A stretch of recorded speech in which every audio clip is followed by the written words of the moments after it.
All right, I think I'm live. How's it going, Nilf? I see you there. Nilf beat me to it. I have some time to do a quick stream, so I'm going to do a quick. Hang on. Got that pulled up. That pulled up. Okay. Deal with some tech stuff. Okay. Couple things. Mel and Steve just dropped a video, and I'm pretty sure I can react to that. I have a bit of a struggle now because I got copyrighted on one of my reaction things, and they gave me a warning when I was trying to react to some Alex Honnold video. And it's so arbitrary that I don't know what I can react to, what I can't react to. I do know I've reacted to a ton of Mel and Steve, so I'm going to try that. Never got a problem with that. Where you been? Ben was talking shit behind my back. Wow. After all we've been through, Ben from Ben from Berlin. All right, let's check out. This is a new investigation put out by Mel and Steve. Trigger warning, I suppose. Probably not the best way to start a stream with an investigation, but here we go.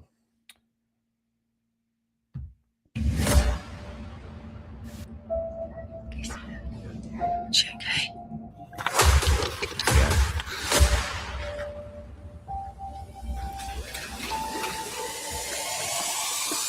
What is that?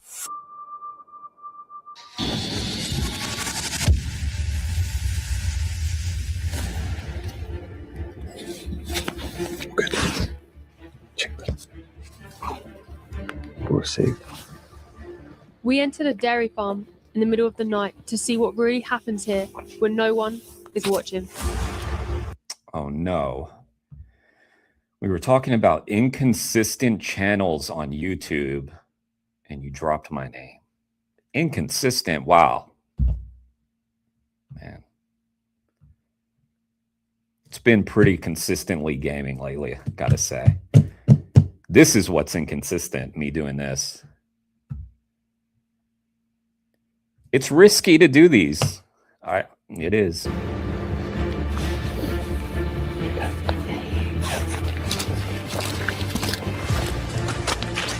I put my very channel in the hands of YouTube's arbitrary rules.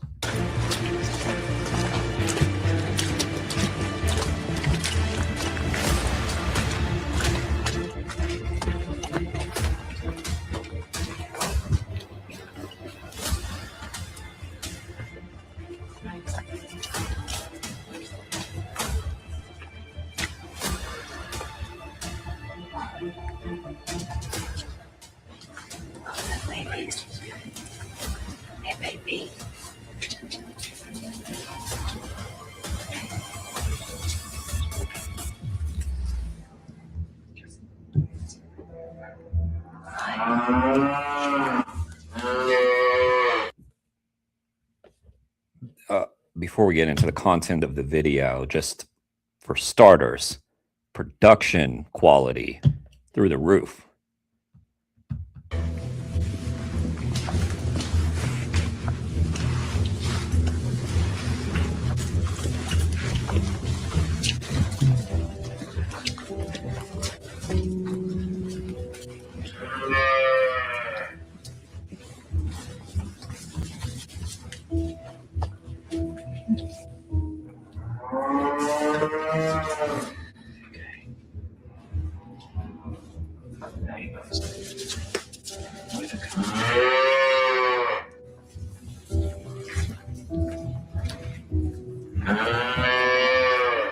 Within minutes, we found carbs. These are the babies.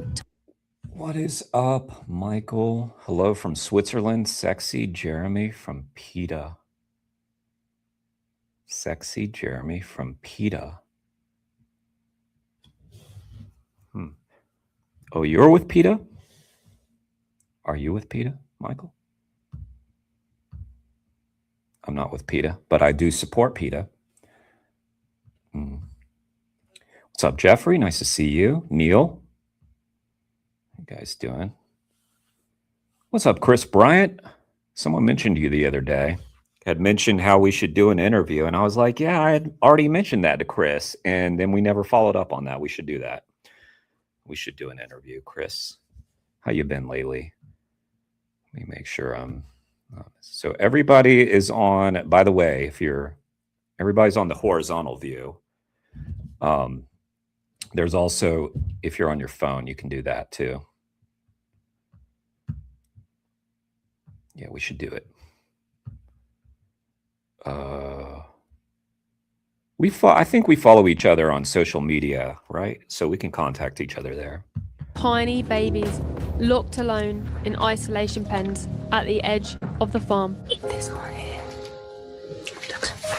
here looks too big for this pen. We stayed with them for a moment, tried to give them some comfort, tell them we love them, and to show the world the reality. Baby here.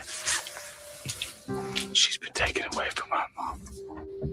No mothers, no comfort, just crying into the darkness in these cold, horrible hutches. Because the milk that was intended for her is going to be sold to supermarkets for people to put in their tea, for people to make chocolate bars out of.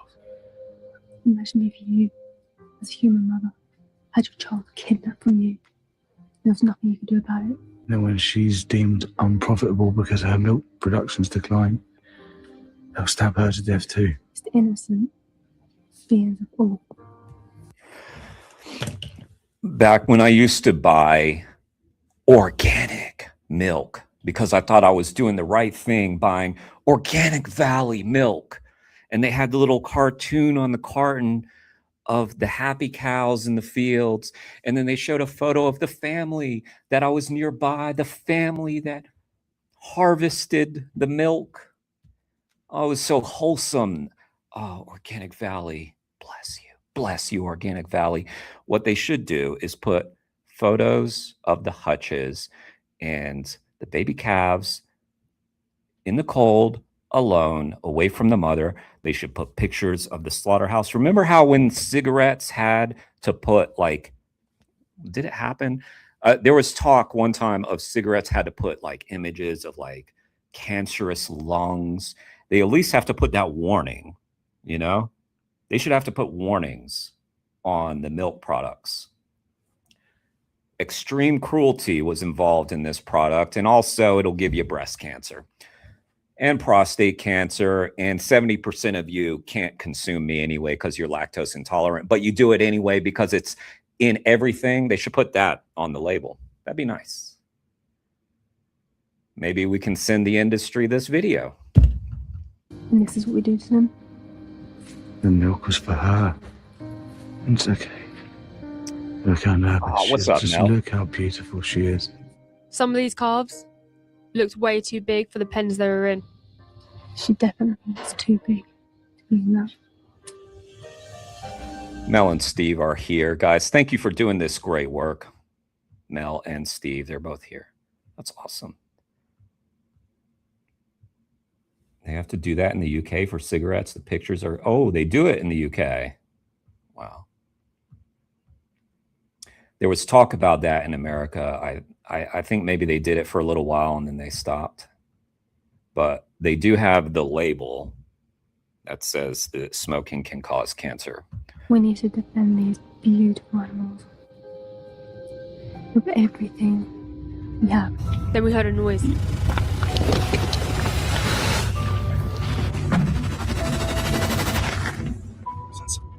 We hid immediately, trying to figure out if someone was coming.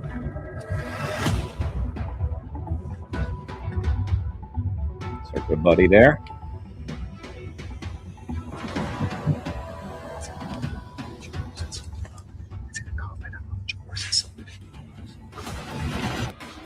We used our thermal to scan the area, waiting to see if we had been spotted.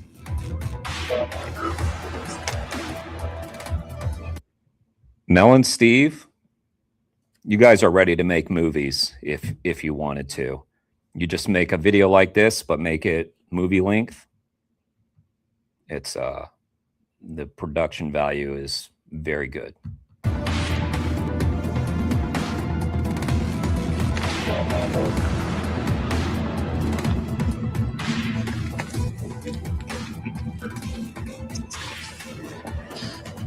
After a few moments, once the coast was clear and it was quiet, we moved deeper into the farm. Okay, so I think we're okay. I think we're okay. That's when we found the main barn, full of mothers. Ranch farming is adequately painful. Look at her. Look at how skinny she is.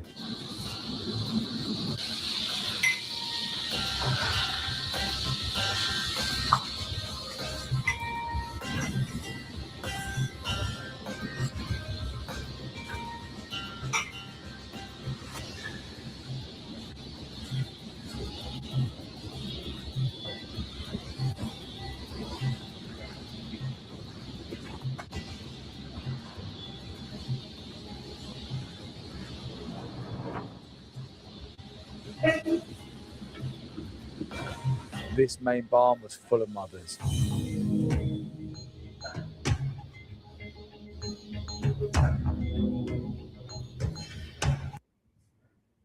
I'm only pausing to not just watch the video. Let me drop it again.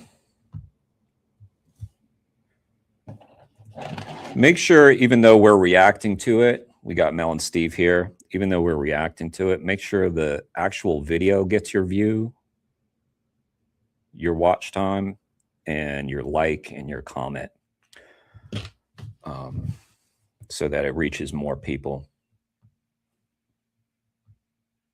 Even if you don't like watching investigations, even if you can't watch them, just put them on and let them play so that it gets runtime.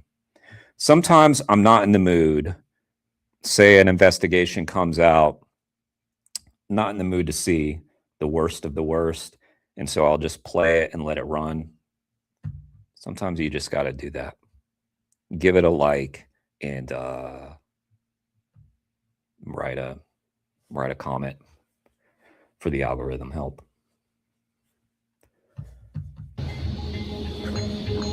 They started walking towards us, curious but cautious, as if they knew something was wrong.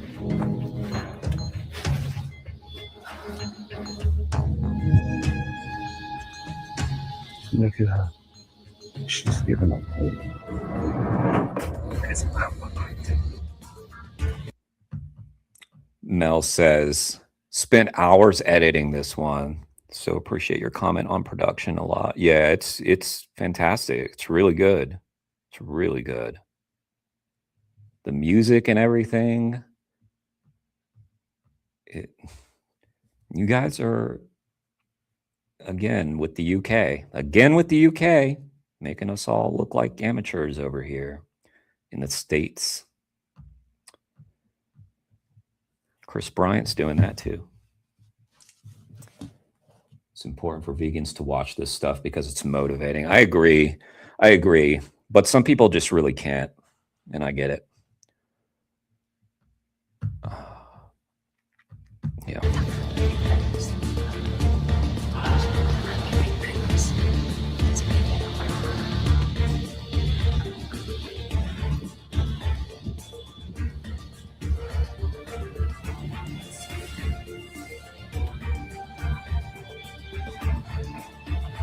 Then we saw a light circling the outside of the building.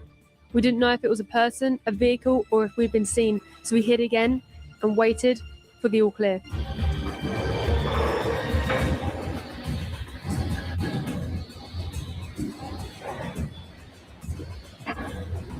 Georgia, all city, thank you.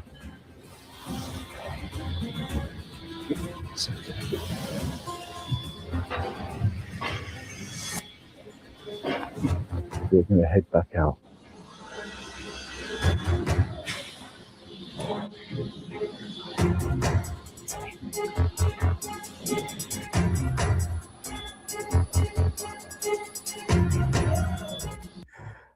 I mean, watching this video with the peak production, the tension, everything. I've made this point on this channel before, how it's like we're really dropping the ball on capturing how exciting, tense, maybe excited. Sorry, it's maybe insensitive to say exciting, but the point that I'm making is we have movie content, and since I've been gaming a lot on this channel, video game content, and everybody's like playing games where you're a spy and you're going through a silo and you're trying to do this thing. Well, like, there are real people in real life trying to help animals, doing spy shit, doing all kinds of spy shit. And if only the young boys and girls were out there playing these games, watching these movies where the heroes are not just talking chickens and Chicken Run, but actual humans doing these rescues, then we might have a different culture. I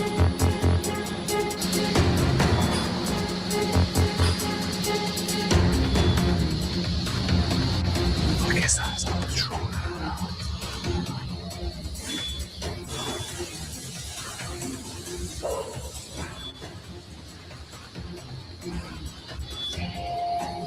When that light finally passed, we pushed forwards, going into the farm deeper.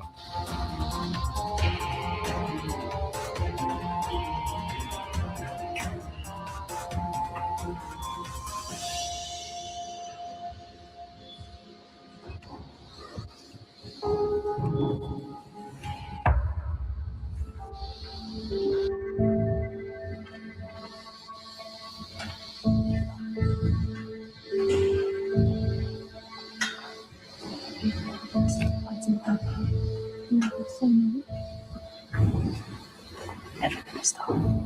Never gonna stop. You'll be okay. These victims who are stuck in here, absolute hell. Look at this. All these individuals in here have been bred for dairy. They'll be raped, their baby taken from them. If their baby's a boy, they'll kill the babies. It's from there. They want to live just like you do, just like your dogs do, just like your cats do. They're just treated as slaves, commodities.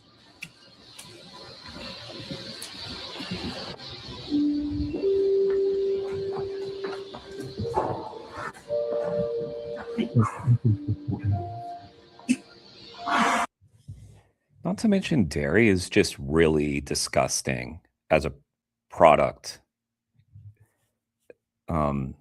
It was like 3 or 4 years into being vegan. I was at a coffee shop, ordered some kind of like matcha drink, and they put dairy in it against my wishes, and I tasted it, and it just tasted so gross and rancid right away. Like, if you're not drinking dairy that often, you start to taste how just stale and gross it is. It starts going bad right away, unless they put, like, preservative shit in there.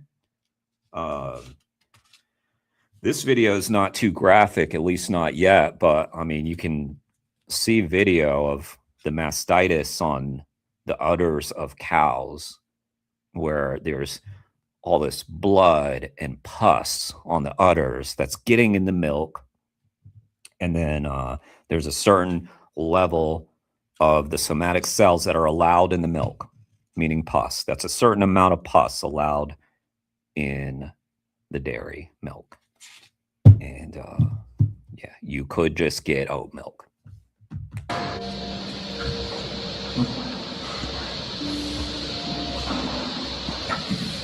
Seems all okay at the moment. Yeah. Thank you, Fly Sensei. And this is their bed because they were going to sleep on concrete floor.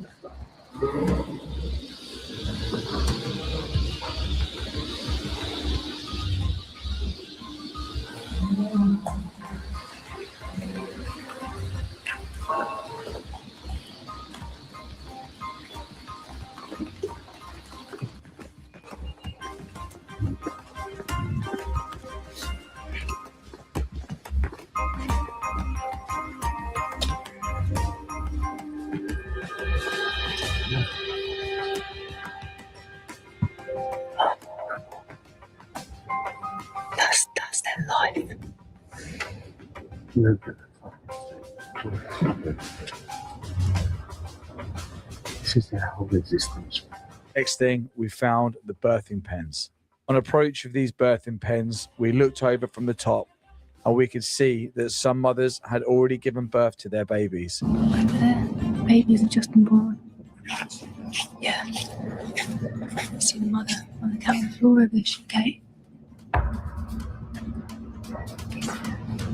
She okay? One mother had just given birth. Her newborn was beside her. At first, I thought she was dead. So that's When she got baby with it. yeah. Her eyes were rolled back and no movement. I told Steve and we called the others to see what we would do. We didn't know if we should get help and call off the investigation. She just doesn't look right.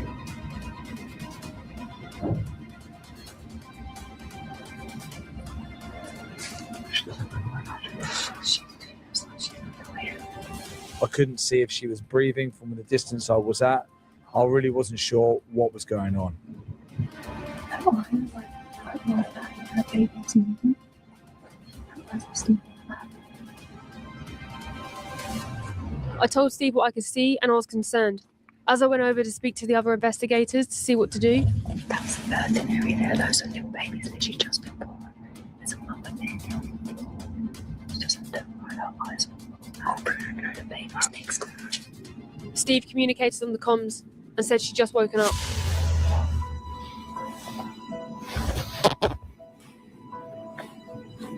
She's okay. She's exhausted from just giving birth. Slowly, she started to move. I noticed that her eyes came back and she kind of shook her head as she regained consciousness. She took one deep breath and you could see that she was absolutely exhausted from having endured childbirth all alone by herself in that cold, dark barn. Yeah. Multiple, probably. Like the 360 on there for about 4 minutes. Okay, great. Yeah, I know that you can't go there. There's a pole down there. So, yeah. And right there is opposite the house. That's a bit dangerous. Yeah, let's get out. She started licking her baby, bonding with her baby, and for a moment, there was relief. But then reality hit, because we knew when the farmer woke up, he would take her baby away from her. If female, she will end up in one of those isolation pens we saw earlier, and this mother will stay here calling for her baby she'll never see again. The maternal instinct from mother to baby was instant. This wasn't something that she had to learn. This was something that was inbuilt inside of her. This isn't rare. This isn't extreme. This is standard practice in the dairy industry.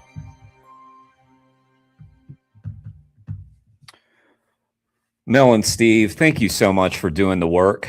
It's incredible. You guys are my heroes. You and everybody involved in that production should be commended. Just constantly doing the work. Let me show you guys this right now. So a lot of you guys probably know about this already, but it's pretty new. So this is DXC's good work right here. Direct Action Everywhere. Just put out this map. It's California specific, but you know, since we're talking about dairy, California is actually the #1 producing dairy state in the United States, which I didn't know till, you know, not that many years ago. Yeah, they hide it really well. But anyway, this is a very cool tool for activists, especially in California. And even if you're outside of California, just to see what could be done in terms of exposing these places. So this Factory Farm Watch website that took them, I think, at least a year to put together, when you consider the number of investigations that went in, So let me just kind of take you guys through it a little bit here. And I've lost my I need my mouse actually, whatever. But anyway, hang on a sec. So you can zoom in, you can click on the individuals. One thing my friend was showing me the other day is how look how many factory farms are concentrated in what's called the Central Valley in California here. So you can see, and I was looking at the social media of people on DXC's posts saying there are no factory farms in California, despite this map being released and this tool. So you can click on all these different ones. So you're going to find a lot of dairy. Look, I just randomly clicked Wagner Dairy, a factory farm that confines 3,920 milking age cows and ranks as the 197th largest factory farm of milking age cows in the state. So look at the amount of work that DXC did for this, by the way. The facility emits 62,172 down to the 2 tons of CO2 annually. How the hell they did that investigation? I don't know. Because they're badasses. That's why. That's how. It would require more than a million tree seedlings grown for 10 years to offset that amount of greenhouse. I'm blown away by this. Received $792,000 in avian flu indemnity compensation from the USDA. That was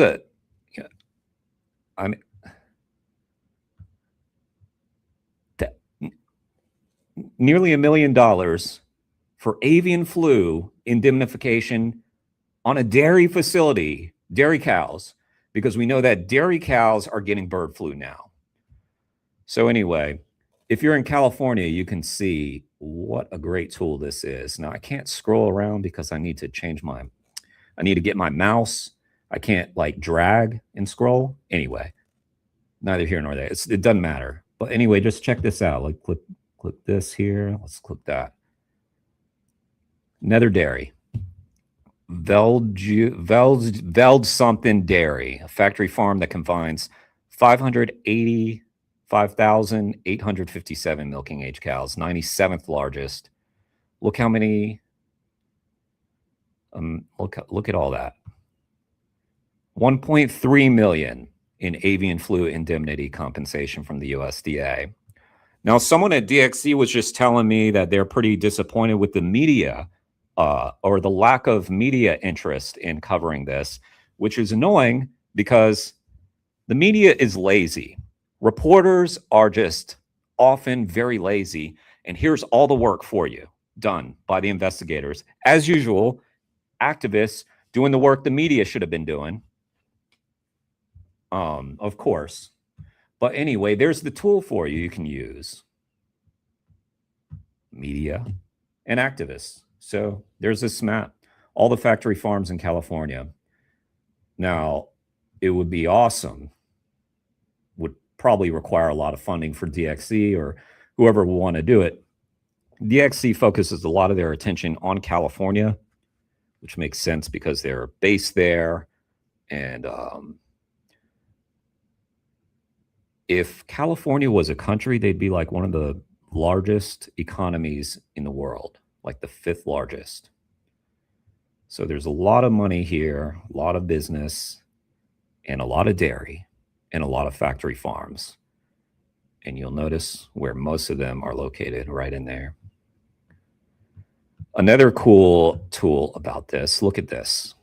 So you can filter by brand. You can filter by type. Let's check this out. Calves, broiler chickens, dairy. This is man, they did some good work. Let's see. Dairy cows, young. Dairy cows, adult. And then selected. Turn that on. Look how many. It's like it didn't change. Barely changed. Let me turn that off. It's all dairy. It's like mostly dairy. Look at that. That's how much dairy shit is in California. Polluting their water, using their water.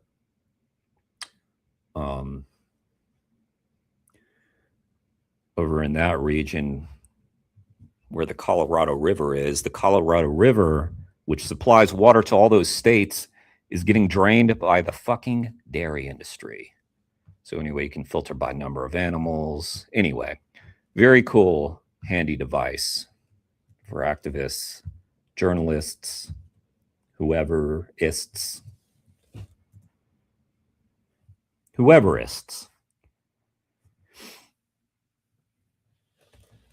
If people lived vegan lives, this misery wouldn't exist. I'm 41 and have been vegan since I was 15 because I love animals.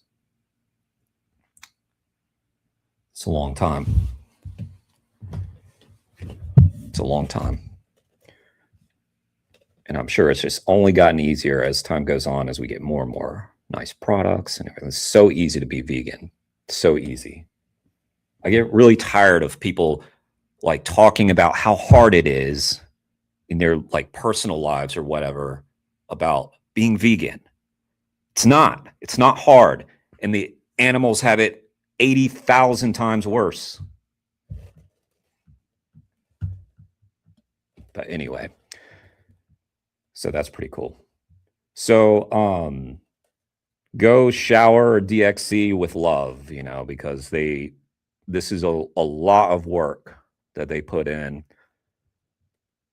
to create this tool for activists, which they'll be adding to over time, adding investigations. In fact, I didn't show you guys, but on some of these,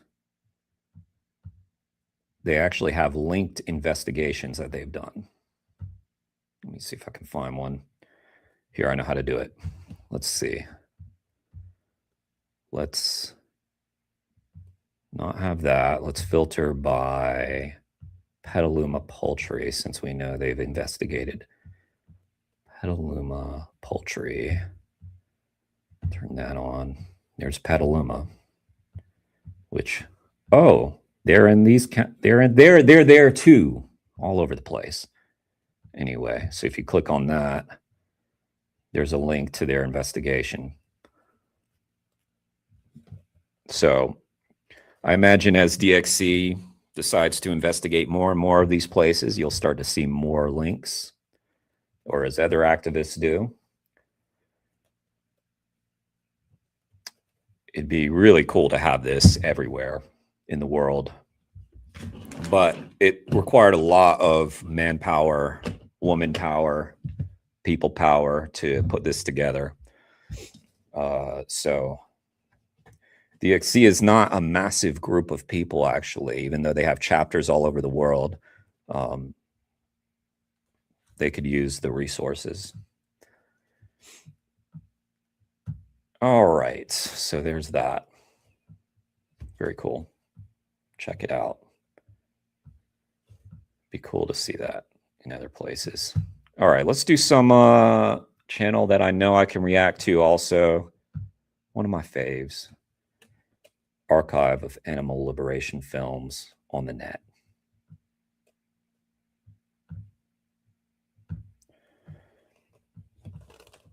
Okay. Map time. You love it? You love it? Let me put direct action everywhere.com just so that people, if anybody wants to support DXC, they can.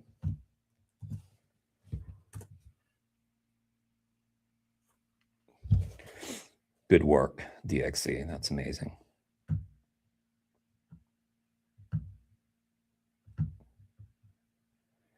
Let's go, Nilf. Let's go. All right. Here's a let's see. Let's take a look. I'm out of practice.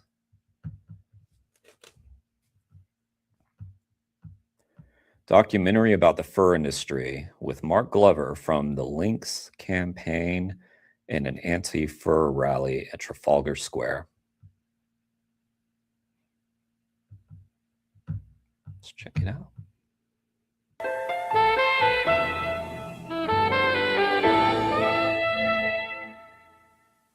Nice, Michael. That's cool.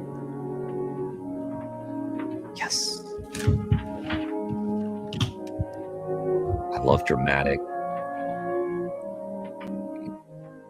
beginnings.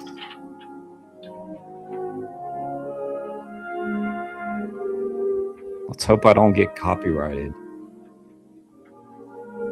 I have 90 days, guys. 90 days of a warning. 3 months that I have to be looking over my shoulder at YouTube. And if anything happens, guys, I'll be gone for a week. So if I disappear, you know why.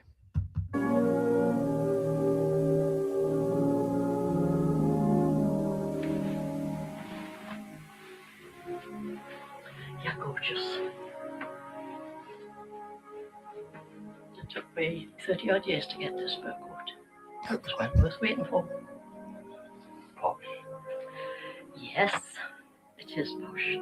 Have you ever heard the expression? You might hear it. All fur coat, no knickers. This is not the Say again. criteria. It is posh. Have you ever heard the expression? You might hear it. All fur coat, no knickers. This is not the case with me. I've got everything. Ooh, I did not understand what she said. If anybody from that area of the world could help me out.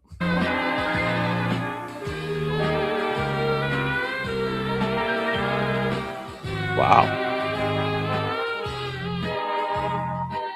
MILF? Be chill. Be chill, MILF. Be chill. Look what they're wearing now. I'm a great cinema goer. You know, nice to think, someday I might have a beautiful fur coat like that. I think you daydreamed a lot when you went. I know I did. When I used to go and see all these lovely stars, I imagined how I would look in that. A well-fitted coat in grey India lamb. This handsome, tight-curled fur is one of the hardest wearing of the lamb family.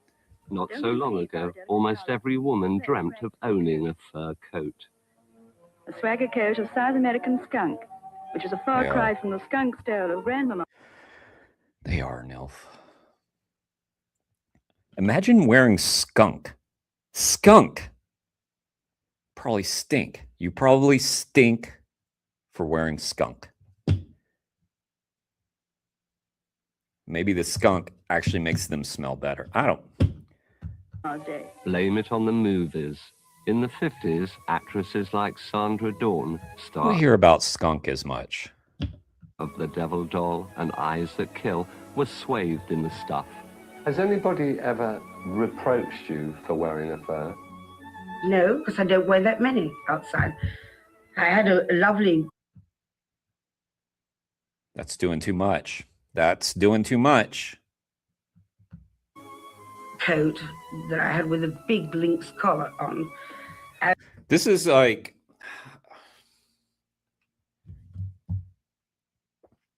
This is your typical fur wearer, by the way. It's not these models. They put the models in there for the commercials. People who wear the fur coats are this lady. And I actually took it off when I threw the collar away, and it was just the white wool. So, but I do worry about it, I have to tell you. Yes, I do worry because I am for wildlife. But on the other hand, I'm also for glamour. I guess I was brought up with it. It never leaves you. You're very glamorous. Very. A natural red fox coatee of great beauty, the skins of which have come all the way from the windy steppes of Kamchatka.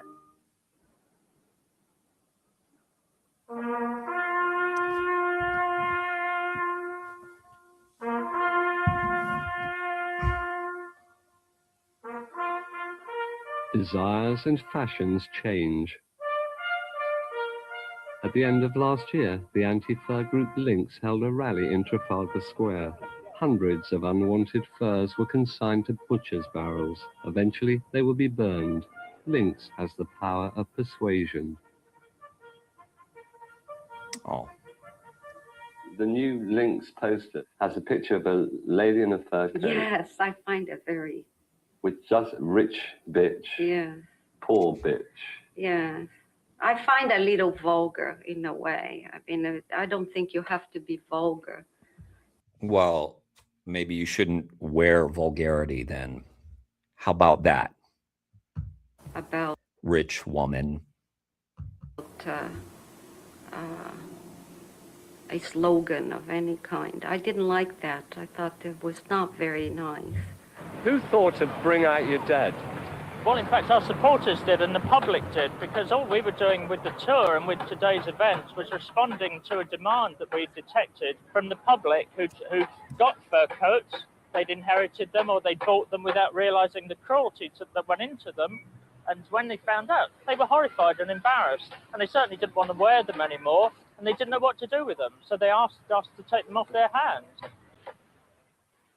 Has fur meant a lot to you? Yes, it keeps me warm. Much more than a man does. Really? Mm-hmm. Oh, God.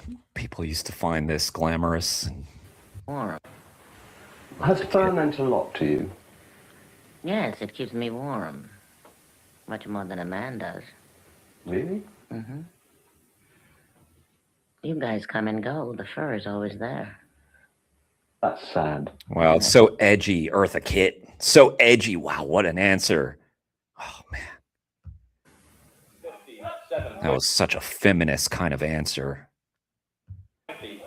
In the United Kingdom, sales of fur goods by Men come and go. The fur is always there. the bigger companies fell from £91 million in 1980 to just £27 million in 1988. Last week, on St. Valentine's Day, Harrods announced the closure of its fur department. But although shops are closing all the time, and there are ripples of dissent in America and Scandinavia, exports are holding up. Only here are so many women either anti-fur or frightened to wear it in case of verbal or physical abuse. And this is one of the main causes. The slogan for David Bailey's commercial is, "It takes up to 40 dumb animals to make a fur coat, but only one to wear it." It was propaganda of the highest quality, a potent concoction of gloss, glamour, and gore. Because Caft is working on the Milan fashion show, and there's all these anti-fur groups working on trying to get Milan Fashion Week to go fur-free. I keep seeing all these social media posts of fashion weeks. And I just got to say, like, what a weird culture this is. Even fur-free, it's weird.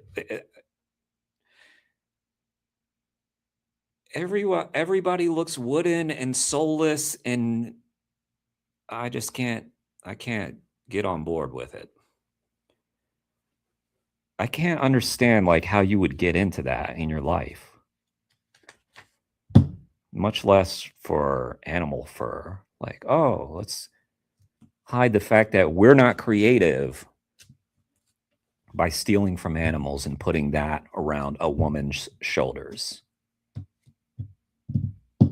An emaciated woman's shoulders. I hate humanity so much. Fashion weeks epitomize a lot that's wrong with humanity.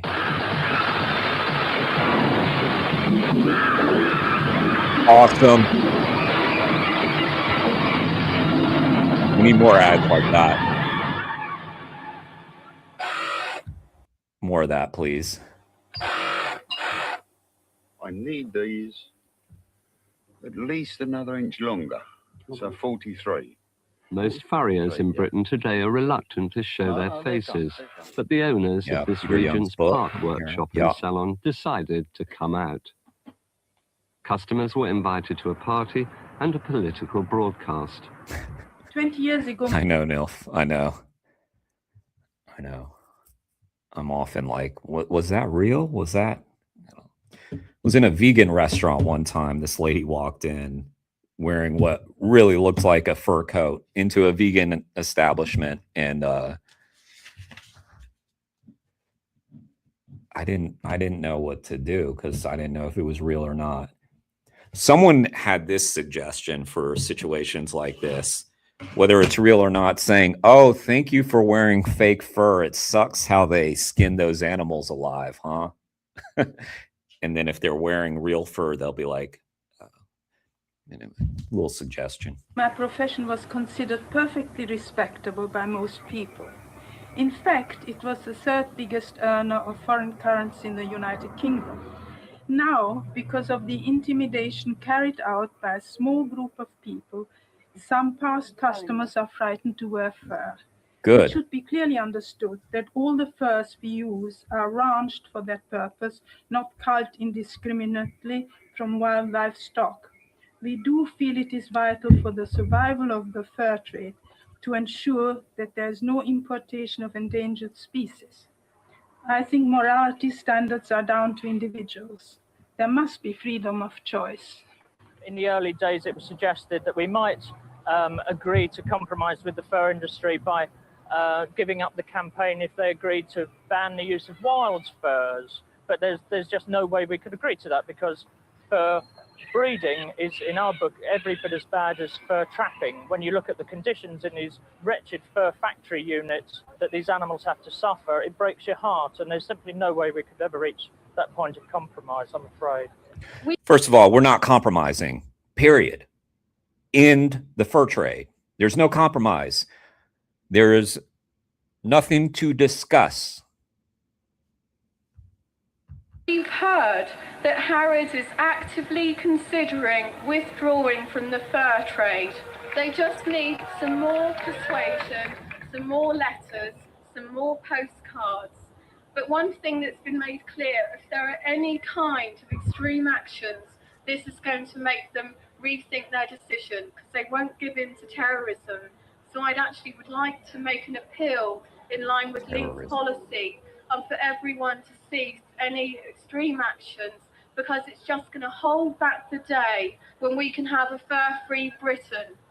And if Harrods closed down its furs department, that's the most prestigious shop. Are you regarded as being quite brave to even speak about it? Yes, because I've been advised not to. My friends told me, why do you put yourself in a position to be abused or maybe have a bomb thrown into your shop? A bomb thrown? Okay. Well, I don't think it will happen, because I think people will come to their senses. I hope even the anti-fur brigade, most of them are human, and will realize that this is not a way to go about it. Do you think maybe you'll realize that this isn't the way to go about what you're doing, living, you know? Your life is not the way to go about it, doing this to animals. Maybe you could live without doing that. Maybe just wear something else. Ever thought of that, lady? Everybody's so cold, you know? Like, what is with these old ladies? They're just so cold. Eartha Kitt's cold. Can't get a man to stay with her, apparently. Poor Eartha Kitt. Maybe if she wasn't so vile, a man would want to stay with her. But, yeah, I don't know. Thank you very much. Lovely. Lovely. Pleasure. Why are you prepared to speak out? Because I feel very strongly about it, because I resent it to be classed as that our business is immoral. Okay, well, how's it moral? I resent it that we should suddenly feel attacked, and that kind of like how maybe the animals feel suddenly attacked, but actually attacked, not just said, not someone just saying, stop hurting animals, but they actually got attacked. and killed. Perspective. Always these people, they don't have the perspective. They don't have it. Let me catch up here. There are estate sales where I'm sure the old person who died was wearing real furs. Fur is an extra level. For instance, there's an extra level. Yeah, definitely. We were always respectable and classed as respectable, and I love animals. And I think the whole... You love animals, she said. Sounds to me like you love to wear animals. That's different. propaganda against furs is wrong. She loves animals. Loves them.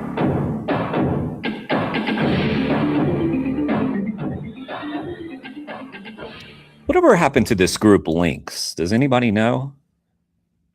You hear about it in these old fur videos, but I never heard about them more recently. Maybe they just became something else or disbanded or something. I don't know. People in Britain are often accused of caring more about animals than children. Certainly, the anti-fur lobby has had little effect in other countries. I don't like the idea that the animals are being killed, slaughtered, so some rich bitch can wear fur. Seriously. Ira Pinto, born in Brazil, has homes in Knightsbridge and California.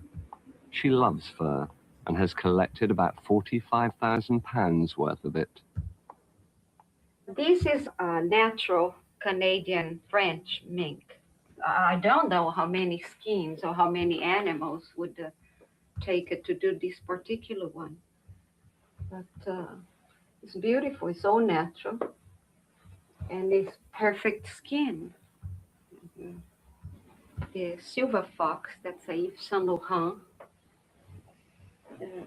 And again, is the gray silver fox, which is the one that most women would like to have or favor. Supposed to be the best of a fox.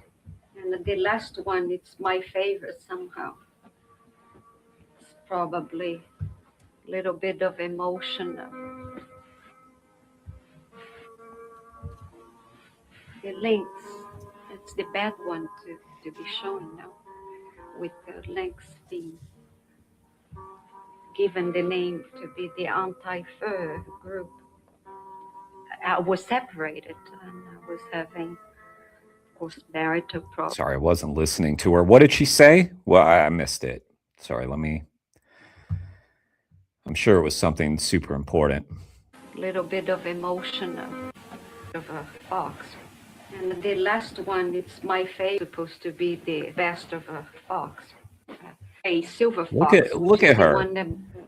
And again, I just don't understand this. You just look ridiculous. I realize taste is subjective, but have you guys ever even before you were vegan, did you ever see a woman wearing fur and be like, now that's the look? That's it. No, you didn't.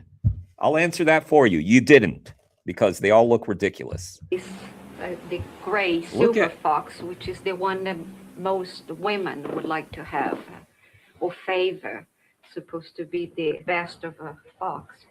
And the last one, it's my favorite somehow. It's probably a little bit of emotion.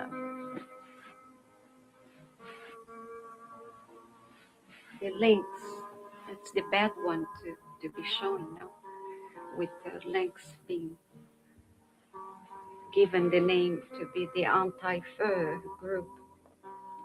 I was separated and I was having, of course, marital problems. And when I bought my fur, the first night I worn it, everybody was telling me how wonderful. What is it, the theme of these old fur wearing ladies? They can't keep a man. That's what Eartha Kitt said. I look when I really knew how horrible I felt. That's right, Neil. But if they thought that was One's on me. looking good, that was the image that day that I wanted to present. So What's up, nobody Louis? would be feeling Yes, sorry for she me. is. If your anti-fur people would said, what about the four limbs? Well, I would say, how about the poor sheep or the cow? Yeah. Now you're talking, lady. And Yeah. the chickens that you eat too. No? I mean, Yeah. Yeah. Great point. Don't do any of that. they'll provide something to humans. We can't look at that way. Otherwise, you won't survive in life. Otherwise, you won't. Otherwise, you'll just be incredibly awesome person, right? And if those poor little things provided me with that, I'm very grateful to them. Oh, you look grateful to those poor little things. Those poor little things. She's grateful. I probably had been very miserable. Maybe I would have smoked some dope or done. So you don't smoke dope because you wear fur coats. Got it. Got it. Who knew? Who knew, guys? You know, there's such a drug problem. If only we had just handed out fur coats to everybody. No drug problem. This lady doesn't sound happier to me. Some drugs or maybe bought some cheap booze, you know. Whatever. This lady cracks open some wine. Trust me. Trust me.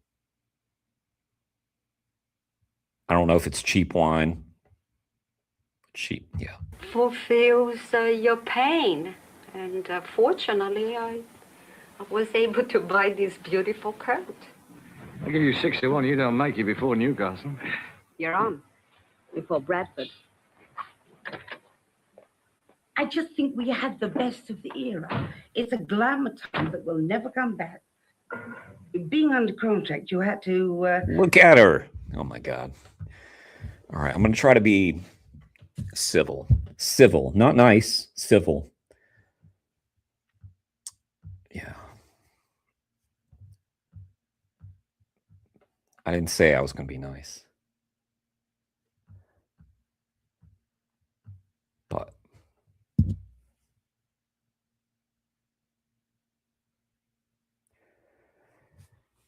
I'll just say, when I picture someone wearing fur, this is what I picture.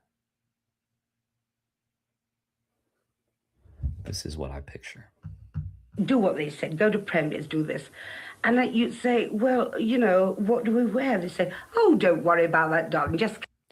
My first, I think so, first fur protest ever was outside of this place.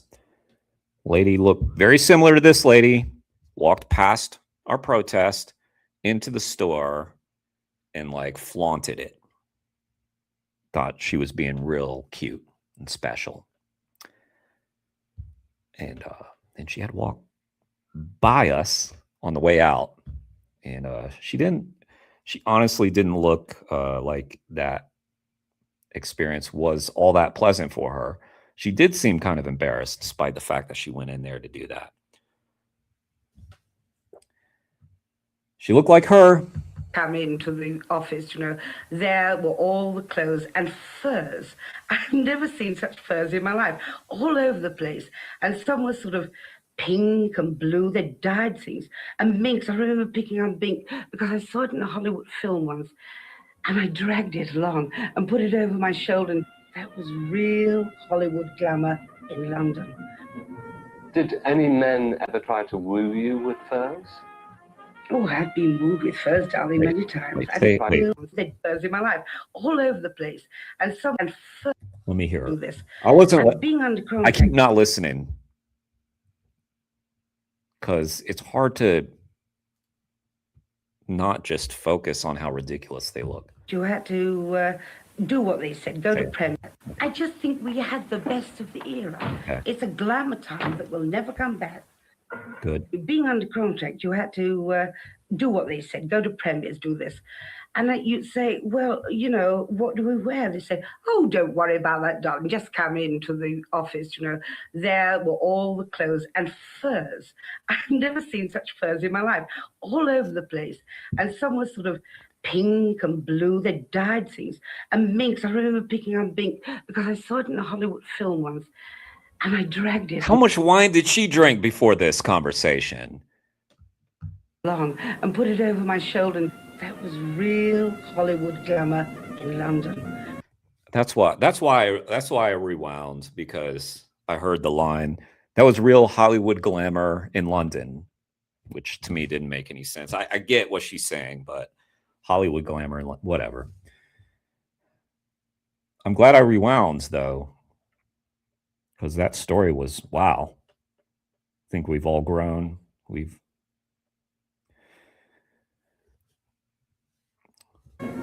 Did any men ever try to woo you with furs? Oh, I've been wooed with furs, darling, many times and accepted.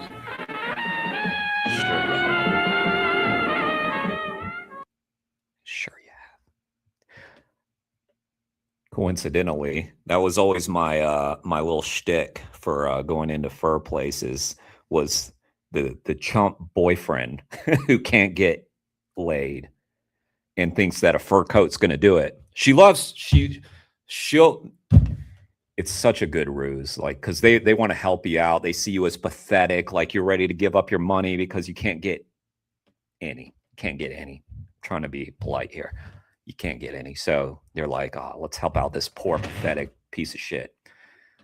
Yeah. And then they'll tell you all about the fur. I highly recommend it. I've had furs that I turned down. You know, the stakes were a bit too high for me. You know, I remember Marlene Dietrich, and she said to me once, you know, Hang on. I just want to. For me. You know, I remember.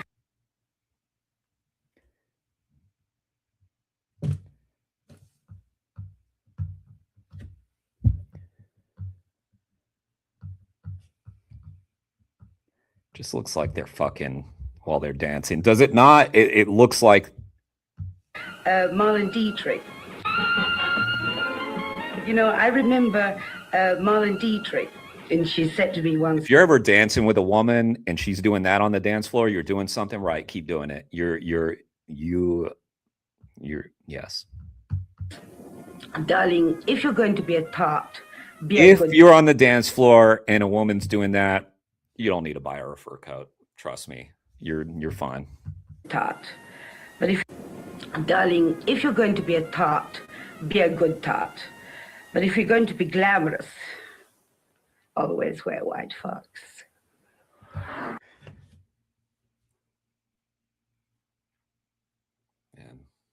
I feel like we've all met that woman, right? We've all met someone like that before, and you try to get out of the conversation, you can't get out of it. She wants to tell you all about her glamorous life, and it's all in the past.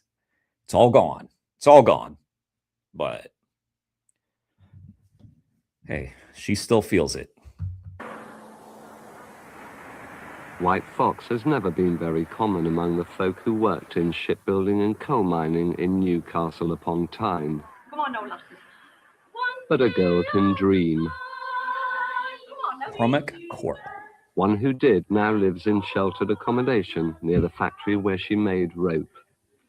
Help me believe in all that I am and all I could be. Show me the stairway that I have to climb. Mary Henry is 78. She's been widowed for 20 years. Her husband Jimmy spent a lifetime down the coal mines.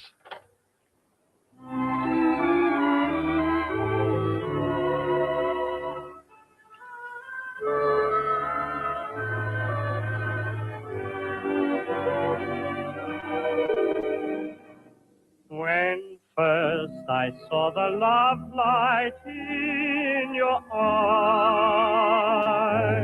I dreamt the world held naught but joy for me. I do like old-timey music. It's nice. Let me make sure I'm still streaming. I don't know about copyright stuff. Got to use your creativity there, Nilf. I can't say things on. You got it. He was on the dole. So we're married on the dole, which thousands of people did in them days. Hundreds of lasses married fellas on the dole. But we always thought, well, things will get better. And Jimmy used to say, Mary, you'll have everything I can give you. If I could give you the stars, I would give you the stars. But I cannot give you the stars. But someday you'll have a nice home. He says, you don't care for a great deal of jewelry. He says, I know you're not a person like that. But he says, someday I'll buy a nice fur coat. Then you forget these things because you want a new bedroom suite, you want a new dining room suite, so fur coat is out of your mind, isn't it really? But then the time came, I did get the fur coat. How did that happen? Could it just have been anything else? Anything else? You got to have that special moment over, I don't know, a ring, bracelet, a trip. Take a trip. Maybe spending time with you. Maybe that would have been a nice gift. He could have gave you a spending time together, but no. Well, there's a little shop right near the fish shop and the car park called Rowers. They always have nice things in the window, very exclusive, and they were putting fur coats in. And he says, come on, we're going. Went in.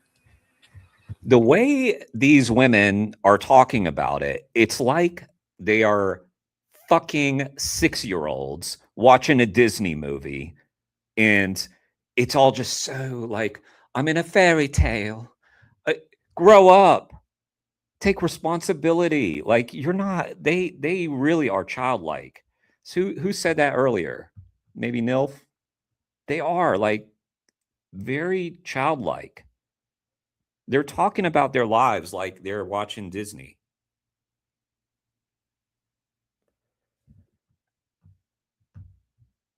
And to this day, I'm convinced that those assistants thought it was towards those coming in out the cold. I'm convinced of it. And She is so hard to understand. And he says, come on, we're going. Went in.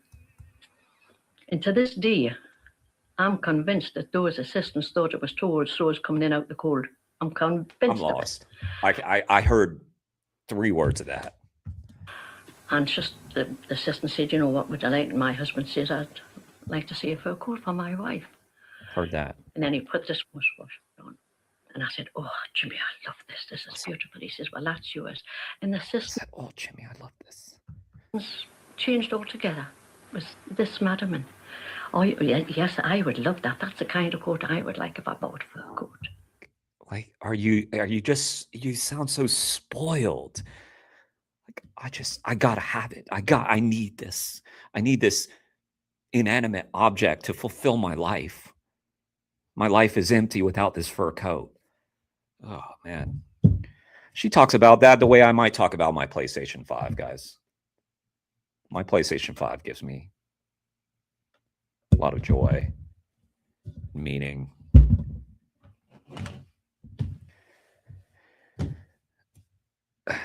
I could do without the PlayStation 5, you know? My life would be fine. It would be fine to not have that. I mean, I'd never dreamt I would ever have anything like that in my life. What did it mean to you? Well, one thing, it meant it kept us warm.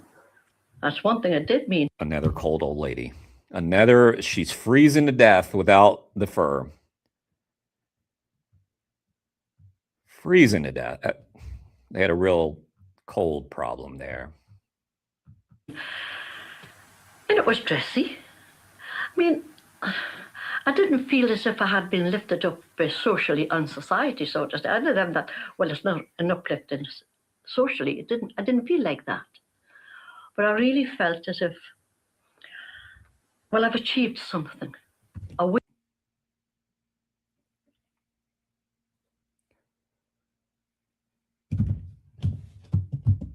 Her having someone buy her a fur coat is her equivalent of achieving something. I can't imagine like having a relationship where someone bought me something expensive and would say, I achieved something. No, I didn't.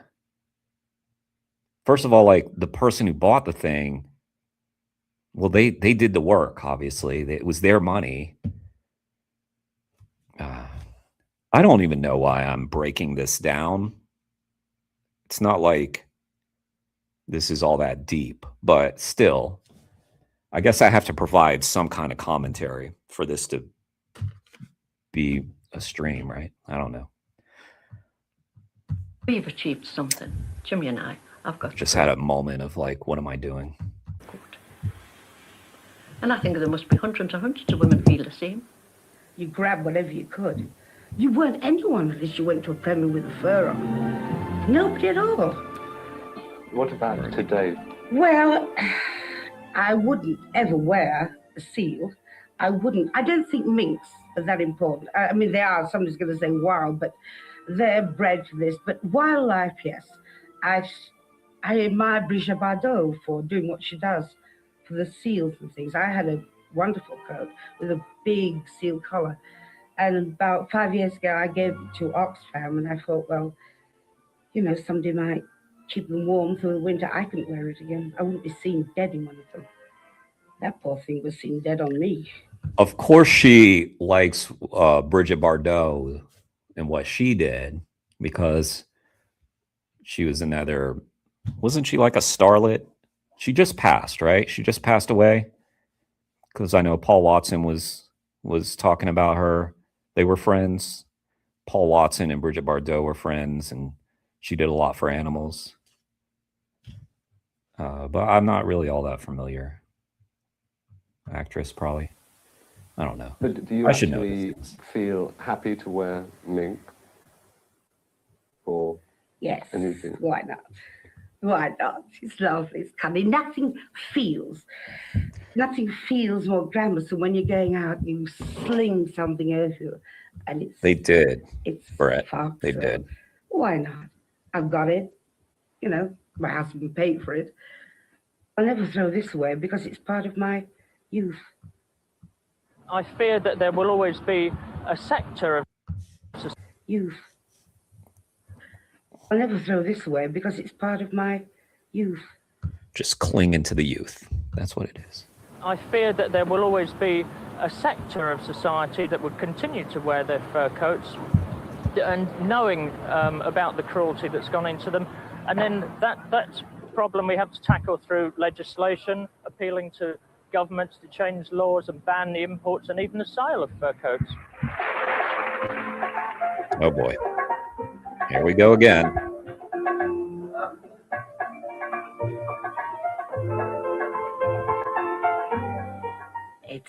It's cuddly. You can use it too because you can throw it around, particularly mink, I think, because mink is to me the most glamorous fur, and it is the most durable, the most practical one to have, and because you can wear it anywhere at any time, and of course except in summer months. Oh. I'm just an old-fashioned girl. I'm the sweet and simple kind. I want an old-fashioned house. The what kind? I'm the sweet and simple kind. I want an old. I'm the sweet and simple kind. I want an old. I don't know what the second word was, but the sweet kind is what she said while she's draped in animal corpses. Old-fashioned house with an old-fashioned fence and an old-fashioned millionaire. Do you remember? God, these people are just it's all about material possession wealth, status, hierarchy, power. It's so gross. Yes, very much so. One of my boyfriends. Ah, that's gave it, me Spooky. a mink stole. It was the first piece of fur of any kind I think I've had. And he surprised me because he took me shopping and left me in a boutique. And Hey, Kathy. he came Nice back to with see you. this big box. And the papers, just like you see in the movies, you know, they're tearing the paper out of the box, and out comes this mink stole. But to me, it was one of the most beautiful moments of my life. I can't. I'm sure she lived quite a life. Famous, obviously. But what an empty life when opening one of your packages of a gift that somebody gave to you was like the most beautiful moment of your life. The acquisition of a material possession. It's just so gross. It's so gross. And that happened to be a dead animal or the skin of a dead animal. Gross. When Very someone gross. gives you a piece of fur to keep you warm, you think they really care about you. You didn't No, they want to get in your pants. That's what they care about. think of not accepting it? Of course not. I wish it would Just happen ask my more alter ego. The poor boy who he just can't seal the deal. He can't.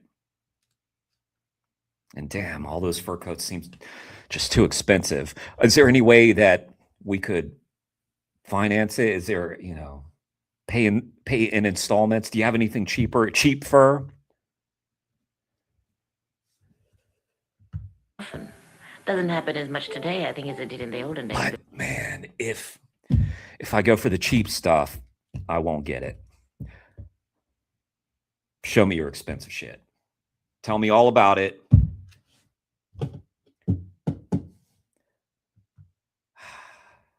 Wait, but she likes animals. She does like animals, but she loves fur. Wait, but she does like animals. Tell me a little bit about the animals. I don't think she cares about that animal. That should be okay. Because then maybe men were much more romantic. This is a poem that Jim wrote for me. I think, if I'm She right, loves cats. She loves dogs and cats. But she does set up her little mousetrap. I think it's all right, right? It's all right. wrote this when he was in France, at the beginning of the war. Oft I sink in deep depression for the lack of words to give expression. This love I have within my breast for the lass that I love best. Oh, Mary lass. You know what offends me, actually, the most, guys? That when I play this role, that people don't, nobody ever says, I don't believe this. You can get anybody you want. Nobody ever said that to me. They're like, it's very believable. This guy can't. And I take offense to that.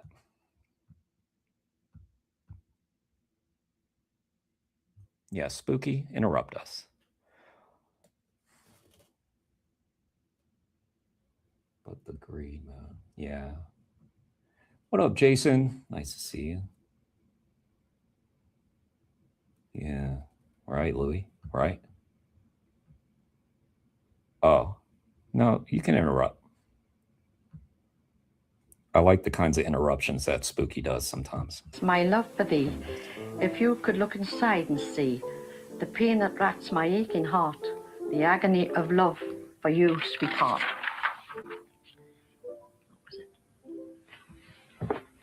Does that make you feel good or It makes sad? me feel a bit emotional. I'll be truthful. It makes me feel a bit emotional, but he did think about me like that.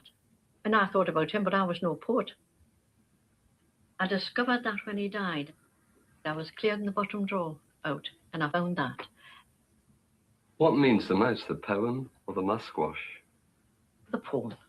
Because you can buy a coat. I could maybe buy a coat any day myself, but I never could get them words.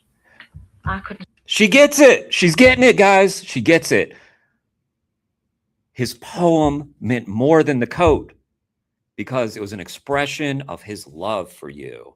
The coat was a material bullshit thing that you didn't need, right? She gets it. Oh my God. We're seeing the light bulb flash for her as we speak. A moment of realization, better late than never. Say them words, but he wrote them for me. That was something. I mean, that animal was killed for anybody. Those animals were killed. Anybody was going to buy that fur coat, but that was mine. That was for me. No, it wasn't for you. It wasn't yours. It was theirs. You stole that from them. So I think if I'm truthful, which I always am, I think the poem is what touches me more.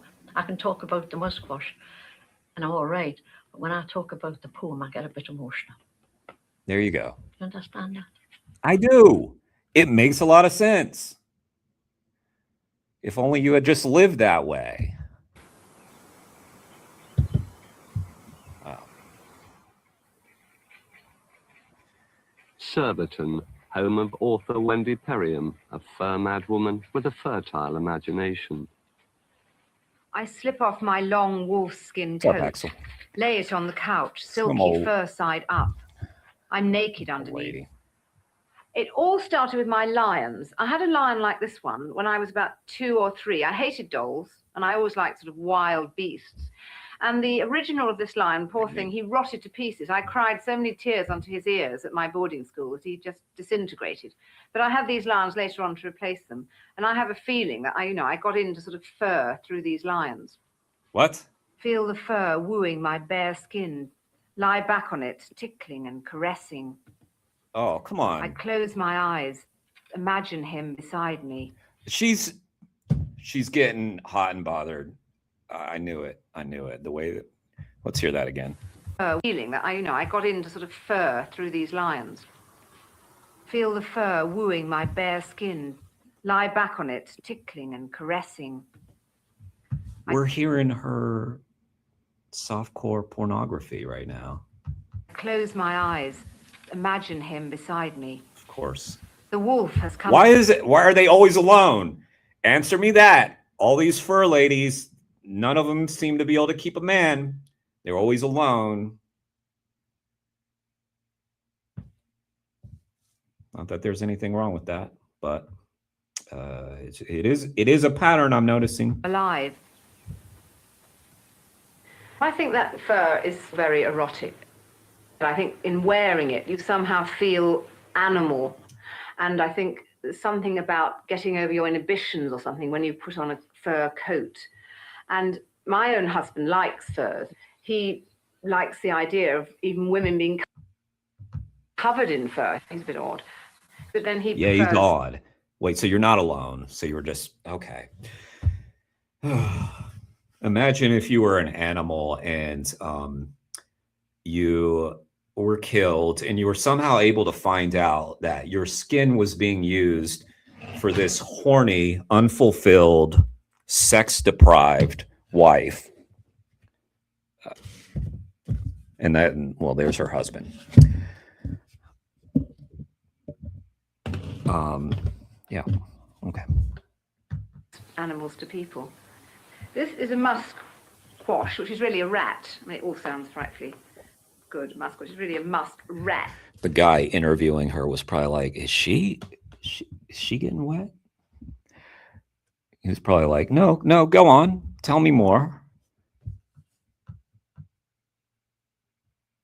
He probably scored. He probably did.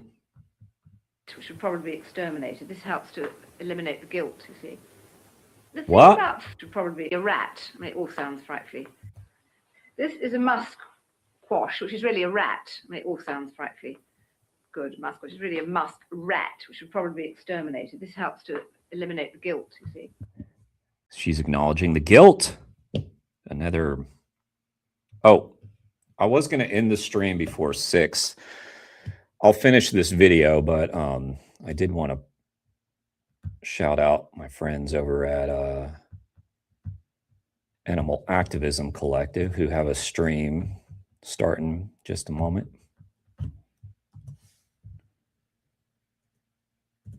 There it is. If you want to check that out. Defending the Defenders When Government Encroaches on Free Speech with attorney Greg Leslie. Oh, anyway, we'll finish this up here. Almost done. The thing about fur is I've talked too much. I thought we were going to time out perfectly. that you're treated very differently. I've been pretty poor and pretty rich in my life. And I remember being in a Rolls Royce in this fur, and people being sort of respectful and deferential. And I also remember sitting in a dole office as a single parent in shabby old jeans and an anorak, and people being bullying and patronizing, and yet I'm the same person. And in a way it makes me angry, because, you know, I don't think we should be judged, but there's no doubt about it. I think people treat you differently according to what you're wearing. Sure, they do, but that's where your actual personality should be able to overcome that, right? So like if someone's judging you, then you make them look silly because you have this great personality, but it sounds to me like you don't have this great personality, like you're an empty vessel. That's what you are. You're just a soulless, disgusting, wretched person. And so you needed clothes to give you the status that you couldn't get on your own through personality. Do you think that still stands today with all the anti-fur campaigns? No, I think this totally changed. And I think now people who wear furs are treated as stupid, cruel, callous. And I myself have been quite distressed to read all about it. I now feel in a terrible dilemma. I'm sort of horrified. And yet I'm not one of those people that went and sort of threw them in the fire. Wait. It's like she kind of actually had a turnaround. Wait. All you've got to do is move This documentary's throwing me for a loop. fur and throw it on the pile, and you'd be most welcome. That would be a terrible shame, wouldn't it? Well, I don't. Well, I think you'd be a very popular guy. I mean, you look so lonely over here on your own. Well, perhaps I like being a lonely person. Oh, no, I've been a lonely Well, you're going to be lonely. I can be lonely a bit. I think it's a lonely industry. bow to public pressure. Take it off and put it on the pile. You can have one of our Lynx jackets. We'll swap it for a Lynx jacket. What, a real Lynx jacket? Yes. A Lynx animal welfare jacket. Lynx? Made non-fur. Yes, what, polluting fibres, obviously. I mean, we kill not by... at all, not at all. We Anyway, pretend. you've had your chance. We've made an invitation to you. Yeah, well, no, I'm not allowed in the square, you see. That's the problem. You can take, if you take your coat off, you're allowed Well, to I should be very cold if I do, won't I? I'll be very cold. Guitarist, vocal guitar and piano. Hi, I'm Mark. How do you do, Mark? So what's this you've got? Stupid and cruel. 7 skins from this. Seven Sorry to skins say, yes. Oh, wow. Doesn't bear thinking about how they were No, I've had obtained. it for about 40 years. Really? Before one knew about these things. As we're outside Canada House, I should say that I've sold my Hudson's Bay shares in the fur company. Excellent. Did you manage to persuade anybody else where you live to hand them in? Oh, yes. I had a nice big pile of them given to me the other day by all my friends. Some very expensive coats. Reluctantly? Not at all, no. They all They handed said good them luck to the animals if it's helping you. No, not reluctantly. I think the people of Chobham, Surrey were very good about it. This is the Chinese weasel, another pest. You notice I go in for pests. This would probably be exterminated if it weren't for the fur trade. So you could ask the question, would a Chinese weasel prefer to have a short life than no life at all? Difficult to answer. Another It's not that difficult to answer. The answer is, why were you sharing such intimate detail with this interviewer about your weird fur fetish, and your husband's weird fur fetish? thing about cruelty is that animals are very cruel themselves. I mean, leopards tear deer and rabbits to pieces and eat almost anything they can get their hands on or get their claws on.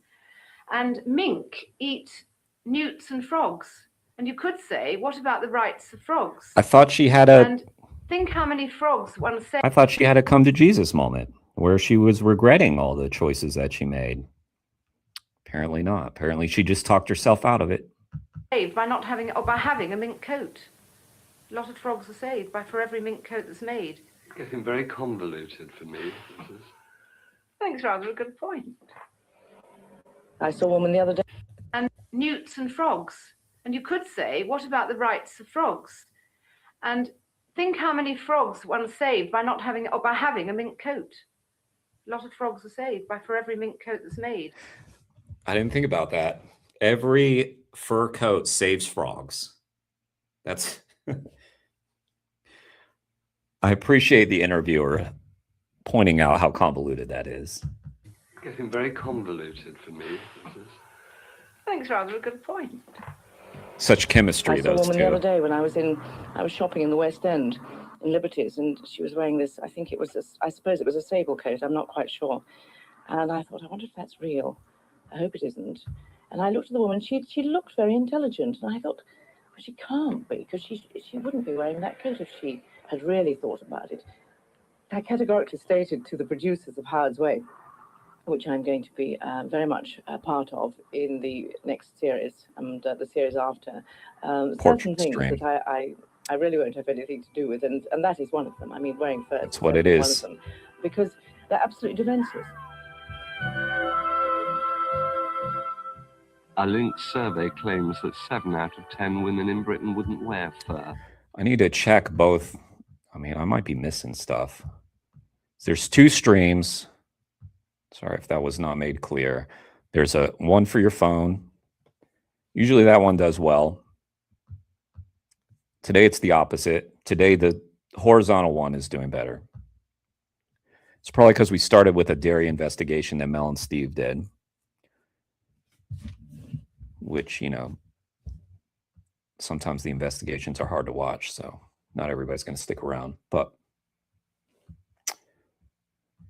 what are you going to do? I have too many tabs open. It's getting hard to keep track. And now, many of the rich and famous reckon it's bad for their image. And naturally, one thinks about it. But then I have to take the other side of the picture as well. I have to look at it from both sides of the subject. And what I think is fair by both of us, the anti-fur people, and those of us who happen to like fur and the fur business in general. And then we have the Russian sables. How is that? How is that? It's like she was saying, I found a middle ground. What is it? You're wearing a fur coat. It seems like you just took a side. The old running rounds, and that works out around about 35,000. That's from the... Well, I don't think I could persuade my husband to do. One of Michael Hockley's customers is collecting her furs from cold storage. 1 mink, 1 raccoon. And what about a new coat, madam? Oh, he probably won't spend that money on you. That's true. Rose beavers, pale rose colours. Well, you see, I think that looks like a nylon fur coat. I don't see the... Well, it's for the uninformed eye, it looks like a nylon fur coat. So that's for these people who are afraid of wearing real fur, but don't want to wear... Not particularly. Not particularly. It's understated. It's... I the agree. point I of mean, the it pudding doesn't is feel that like... most of the raccoons are really... It's things like raccoon jacket, like your jacket, are not particularly fashionable. At the moment, the big thing is the flatter furs, the chicer furs. It's not what you told me when I bought it. It would last forever. That was 8 years. I mean, God almighty. I wouldn't, if I was a woman, and I know some men wear fur, whatever, but it's mostly women, I guess, right? I don't know. But if I was a woman, we'll just go there. I wouldn't even wear fake fur. I wouldn't wear fake fur either, because they're making the point, like, it's hard to tell what's real and what's fake. On principle, I support the idea of fake fur. That's fine, but it is very difficult. As Nilf and I were saying, it's kind of hard to tell. Some people say they can tell. Some people have that ability. Not me. I know they talk about lengths and things and like I don't know. It sounds a little... I wonder if the people who say I can tell a fake fur coat over a real fur coat are just full of shit. I don't know. Some people can actually tell, but I don't know if I can trust them. How long do you want these things to last? You said you walked through the front of the shop, and the front of the shop wasn't more the furs on the back. But as far as I'm concerned, the sheepskins, the suedes and leathers, it's all fur. Once the hair comes off a fur coat, it becomes a leather coat or a suede coat. It's exactly the same type of thing. There are so many good arguments that you can make for fur coats. I mean, Absolutely. you're letting, the lynx and the anti-fur people get it all their own way, because they're the ones who are visible and who are making the most noise. And people like you, I think, should be presenting the other case, Well, the we other do side present of the it. case. We do try to present the other side of the case, but obviously they have much more money than we do. They have. Oh, yeah. The animal rights people are just loaded with money. That's always been the issue. Not the people selling the $20,000 coats. No, they just have all the money. Oh God. Lots of old ladies up and down the country, and people sending them thousands and thousands of pounds a year. It should be a rational I wish. presentation of the argument, and I don't think the furriers are presenting the You're argument absolutely at all. 100% right, but the trouble is funds. We just haven't got the money. That's the problem. There may be, when I first came into the business, which is going on now for 25 years ago, that makes it sound terribly ancient, but there were probably 1,000 furriers in this country. I think we're probably down now to maybe 30 or 40. Well done, activists. My son has been greatly influenced by all the propaganda, I must say, and is very anti-fur, but it's certainly not going to put me off. And I shall enjoy wearing mine, as you know. Have you had any? Oh yeah, fuck my son. Yeah, my son and his values is be nice to animal values. Pfft. No. Wouldn't want to learn from my family or anything. No. Anybody actually walk up to you in the street and say, "You rotten cow, why are you wearing no, that that I animal?" haven't had, and I must say, if that would happen, I would find it very upsetting. Well, that's not argument. That's pure intimidation, and that's not right. That's the end It's a justifying the personal means, choice. isn't it? This is why we're in a democratic country. I don't think that a group of people should tell us what and how we should live our lives, as long as we are not going out and hitting something over the head for the sake of greed. The investment in a fur is a very practical and a logical thing to do. Has it taken any glamour? Sorry, I was looking at the chat. I wasn't listening at Eartha Kid again. Live our lives. Let's hear from Eartha. What and how we should live. Sorry. I don't think that a group of people should tell us what and how we should live our lives, as long as we are not going out and hitting something over the head for the sake of greed. That's exactly what you're doing. That's exactly what you're doing. Exactly what you're doing. Am I missing something? Is it more than greed? Oh, I guess we could add that you're insecure and you need that to feel rich. Yeah. Feel that status and feel the warmth that a man can't give me. That's what she said, guys. If you weren't here, that's what she said. The first thing she said was that a man can't keep me warm. Fur can. Okay. The investment in a fur is a very practical and a logical thing to do. Has it taken any glamour out of it? It certainly takes glamour out of it, particularly in the entertainment world, or those of us who can afford a piece of fur. And I've had the argument with people who say, because we have this argument with the anti-meat people, and I said, well, you're wearing another shoe. I go, no, I knew you were going to get into that. My shoes are plastic. I don't think I've ever met a person who wears plastic shoes that didn't have athlete's feet. I meet them with the entertainment. Practical and a logical thing to do. This is a weird scene that they filmed. It looks like we're in the middle of an apartment complex, and she is walking down the courtyard of this apartment complex as though she's walking the red carpet. And it strikes me as something you might see in an insane asylum. Maybe that's what we're watching. You would see someone imagining themselves to be, but she is a star. It's so weird. She's very famous, right? I've heard of her. Weird. I mean, they did set it up, so they were like, yeah, just walk down this courtyard, throw some seeds for the birds wearing your fur coat, and act as though you're, I don't know, on a red carpet. Has it taken any glamour out of it? It certainly takes glamour out of it, particularly in the entertainment world. Or those of us who can afford a piece of fur. And I've had the argument with people who say, because we have. Look at them. They're like, what is happening? This argument with the anti-meat people and things. I said, well, you're wearing leather shoes. I go, no. What are you smiling about? What is this? No. I knew you were going to get into that, Arthur. My shoes are plastic.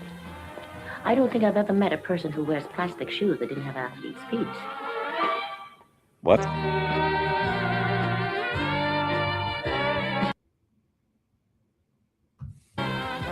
don't think I've ever to get into that, Arthur. My shoes are plastic. I don't think I've ever met a person who wears plastic shoes that didn't have athlete's feet. I don't think I've ever met a person who wears plastic shoes that doesn't have athlete's feet. Athlete's foot.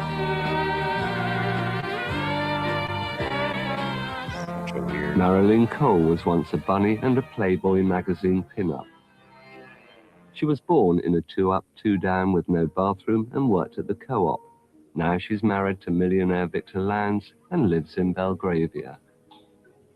It was my ambition to have a mink coat and a squirrel coat and a sable coat. Yeah. Indeed, I did achieve this. I used to wear furs, but now, Melody, I'm not going to anymore, probably because of your influence. Really? Good. Melody MacDonald Wilson and Marilyn Cole Lowndes are bosom buddies from Clubland. Yeah, Melody is dedicated to animal rights and the anti-fur campaign. By the way, which royals wear furs these days? I think some of the older generations. Yeah, probably not as much as they used to. Maybe the Queen Mum and the Queen. Yeah. Princess Diana doesn't, does she? No, she doesn't at all. No way. I mean, it was most women's ambition to have a mink. Men enjoyed having the woman on their arms, showing their wealth or success. Here, I bought my old lady a mink coat. I know that's changed, thankfully. Yes, quite. And what a relief it must be for these men. For their bank balances, their pockets. Exactly. Yeah. And Victor would be delighted at my giving up wearing furs, as would many men be, I'm sure. Less of a hole in his pocket. Big hole. Yes, I suppose so. Yes, all the men will.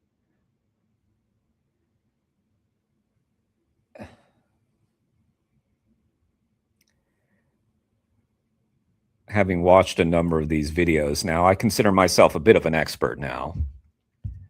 That this is probably a fox hunter pictured on the wall because they all wear that stupid little outfit.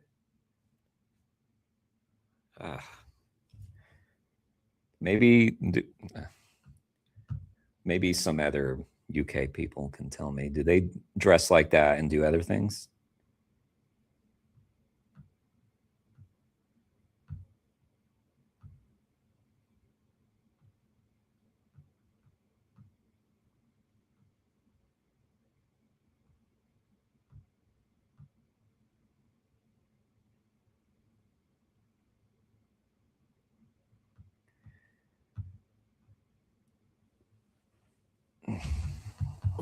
No doubt sign the fur pledge. No quickly. Yes. Mass, I should think. Yeah. Took me 14 years to get that coat out of my own hand. I suspect it would have. Fucking camera guy is on point. Camera guy is watching this conversation like, hello? Camera guy. W camera guy. Put some W's in the chat for camera guy. Yes. Victor. Long time invested in that.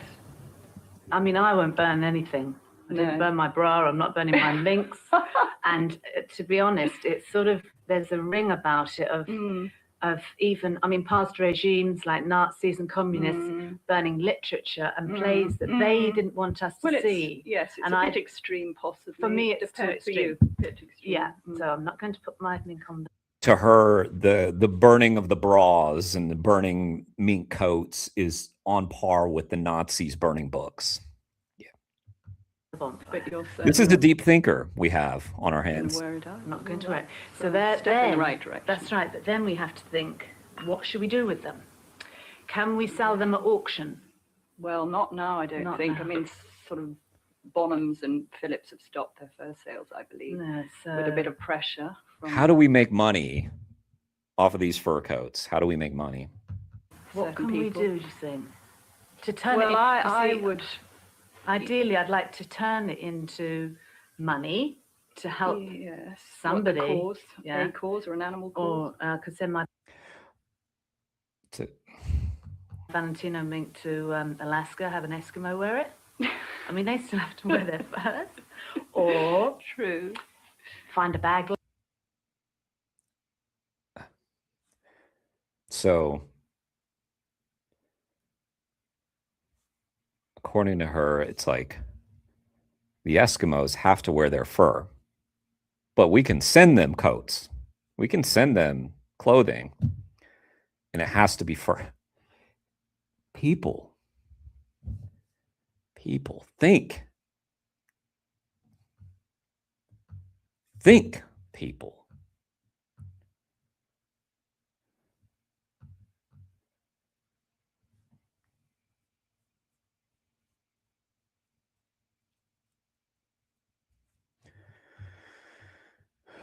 Oh, yeah. I have to fix supper. Yeah, I have to hit the grocery, too. Lady, to keep her warm. Although, I mean, although of course there are other ways of keeping warm, just as warm, if not warmer, I believe. Yeah, but in the Arctic.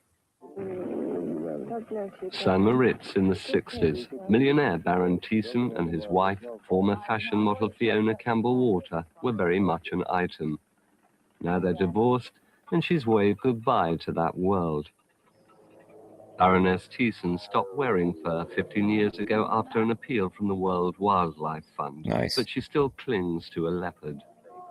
What? The Somali, famous, see, the dog thinks it's an animal, quiet. That's the famous and beautiful coat, looking very unlovely there, but I was vastly pregnant. It was the only coat that was large enough to go over everything. Was that terribly expensive? Very expensive, mainly because it's one of the rarest, I think it was the rarest leopard. It comes from Somali, and it was made by Christian Dior, so it was probably 3 times as much as it should have been. He definitely thinks it's an animal. George, in those days, I think it cost something like $22,000, which was a lot. Why don't you sell it? Because it is a historical piece now. You know, how many people can actually open a door and take something out to look at their conscience? At any rate, it would be encouraging people to continue wearing fur coats if I put it back on the market, wouldn't it? Yes. I think it's much better it stays discreetly in a cupboard to be thought about occasionally. Agreed. And stroked lovingly. It's very seductive fur, I might say. It's kind of weird. It was my I don't have a problem with then, this. You know, but I didn't know that it was bad and naughty and wrong and evil to wear fur coats in those days. she's fine. She knows. She gets it. What to do with the old one? Who gives a fuck? We don't care. Not the issue.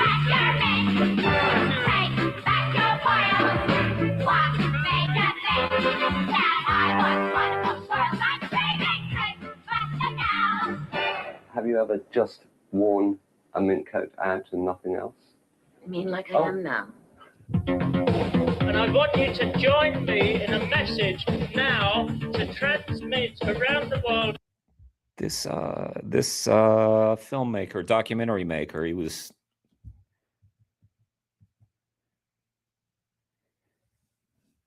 he realized after he interviewed that one woman that a lot of women get off to this. He had to ask that to Eartha too. Have you ever just worn a mink coat out and nothing else? Like, who even... I just have to kind of laugh at the choice of question there. He's like ending on that note too. Like we're almost done.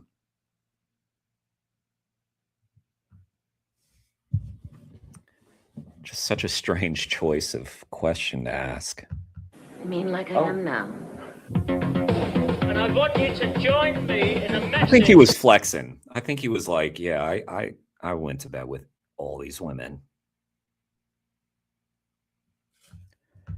Now, he was trying to imply that. Transmit around the world and to the people here from the fur trade so that they're under no illusions about what we stand for and what they're up against. What do we want? A fur-free Britain. When do we want it? Louder! All through the war and after the war especially. Stand for and what they're up against. What do we want? A fur-free Britain. When do we want it? Louder! All through the war. What direction is this documentary trying to take? And after the war especially, we had these terrible clothes, utility clothes and things like that. And so to be dragged suddenly into this era, glamour, photography, premieres, furs, champagne forever. It was Christmas.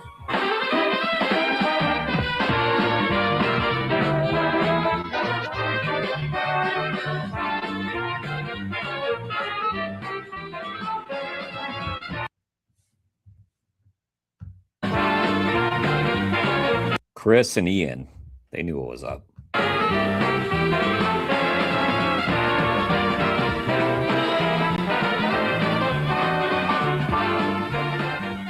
What percentage of customers really are bothered? 90%. They are afraid very often to wear their furs because of propaganda, not because they believe in it, because they really are just afraid. How about Maggie? Of course, a lot of, well, I've just written to her actually, Mrs. Thatcher. Have you? Well, very politely, just to try and encourage her to lead the fashion away from it. That's it. It ends there. Another fascinating video. All right, there's that channel. I'm going to end the stream here, but once again, if you're curious, check out Animal Activism Collective stream.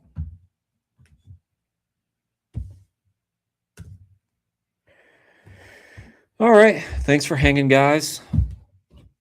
Might do some game climbing later if anybody's interested to see me suffer, because suffering is all that's going to happen tonight with that game.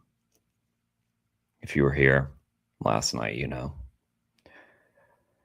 If you know, you know. If you don't know, you probably didn't want to know. Take care, guys.